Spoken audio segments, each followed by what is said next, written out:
యేసుక్రీస్తుని స్వరక్షకుడిగా అంగీకరిస్తున్నావా? యేసు ప్రభు నీ కొరకు కల్వరి శిలువలో ప్రాణం పెట్టాడని విశ్వసిస్తున్నావా? ఆయనే రక్షకుడని, ఆయన ద్వారానే పరలోక రాజ్యం నిశ్చయమని నమ్ముతున్నావా? ఓకే, యేసు ప్రభు నమ్ముతున్నాను, సొంత రక్షకుడని, ఆయన వల్ల పరలోకం ఉందని నమ్ముతున్నావు, విశ్వసిస్తున్నావు. అయితే వాక్యం ద్వారా మాత్రం యేసు ప్రభుని నమ్ముకొని బాప్తిసం తీసుకోవడానికి సిద్ధపడ్డావు. వాక్యం ద్వారా సిద్ధపడ్డావు, కానీ నీకు పాస్టర్ గారు డబ్బులు ఇలా ఇచ్చినావన్నా? డబ్బులు ఏమన్నా మీకు ఉప్పులు పప్పులు ఇస్తామని ఏమన్నా ప్రలోభాలు పెట్టారా? మిమ్మల్ని ఎవరన్నా బలవంతం పెట్టారా బాప్తిసం తీసుకోమని? ఇంట్లో ఎవరైనా టార్చర్ పెట్టారా? సంఘంలో ఎవరైనా టార్చర్ పెట్టారా? ఎవరన్నా? నువ్వు వాక్యం విని యేసు ప్రభుని నీ రక్షకుడిగా నీవు ఇష్టపూర్తిగా నువ్వు బాప్తిసం తీసుకుంటున్నావు, నమ్మి. కానీ ఇందులో ఎవరి బలవంతం లేదు, ఎవరు వేదన లేదు, ఎవరు పోతుబలం లేదు, ఎవరు డబ్బులు కూడా ఇవ్వలేదు. పాస్టర్ గారు కూడా డబ్బులు ఏమి ఇవ్వాల. ఆమె యేసు రక్షకుడిని తెలుసుకొని మారు మనసు పొంది వాక్యం విని బాప్తిసం అవుతుంది. ఓకే, ఒప్పుకుంటున్నావు అన్నమాట. నువ్వు సొంతంగానే, కానీ ఇక్కడ ఎవ్వరు కూడా ఇబ్బంది పెట్టలా, నీ ఇష్టపూర్తిగా. ఓకే, ఆ మాటలు పడాలి ప్రసాద్. మంచిది, నువ్వు వాక్యం విని రక్షణ పొందడానికి సిద్ధపడ్డావు కాబట్టి ఇప్పుడు బాప్తిసం తీసుకోవడానికి కొన్ని నియమాలు ఉన్నాయి.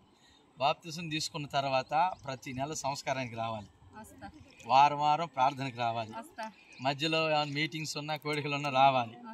నువ్వు బాప్తిసం తీసుకున్న తర్వాత మరి ఈ లోకానుసారమైనటువంటి ఏ అపవిత్ర కార్యక్రమాల్లో నువ్వు పొందకూడదు. అది విగ్రహారాధన అయినా సరే, మరి ఏదైనా దినాల కాడ తింటారు చూడు, ఎట్టాటి అయినా సరే అటుకి దూరంగా ఉండాలి. ఉంటావా? ఓకే, మరి అబద్ధం చెప్పకూడదు, వ్యభిచారం చేయకూడదు, దొంగతనం చేయకూడదు. అర్థమవుతుందా? ఈ అన్నిటిని కూడా మానుకొని దేవుని సన్నిధిలో యథార్థంగా నిలబడాలి, వాక్యానుసారం జీవించాలి. ఒప్పుకుంటున్నావా? ఓకే, ఇందులో నీకు ప్రమాణం చేసినట్టు అనమాట. ఇప్పుడు సరే, మరి ఆమె సాక్ష్యం ఇస్తుంది, సంపూర్ణంగా నేను అన్నిటికీ సంఘం ముందు ఒప్పుకుంటుంది, ఆమె ఇష్టపూర్తిగా బాప్తిసం తీసుకుంటానని చెప్పింది, అన్నిట్లో ఒప్పుకుంటుంది. కాబట్టి ఒక వాక్యం చదువమ్మా. మత్తయి సువార్త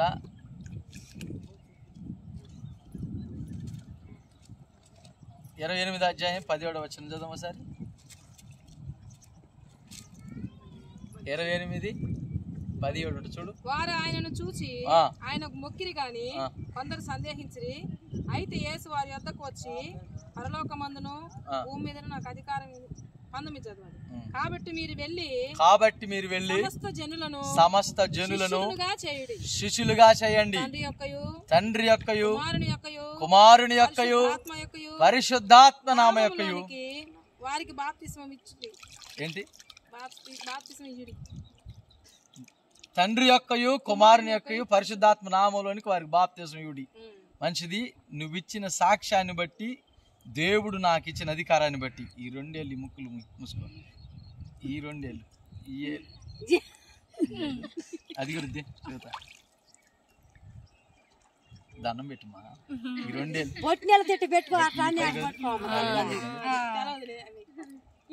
సంఘం ముందు నువ్వు ఇచ్చిన అధికారాన్ని బట్టి, అదే నువ్వు ఇచ్చిన సాక్ష్యాన్ని బట్టి, దేవుడు నాకు ఇచ్చిన అధికారాన్ని బట్టి తండ్రి యొక్కయు కుమారుని యొక్కయు పరిశుద్ధాత్మ నామలోకి బాప్తిసం ఇస్తున్నాను.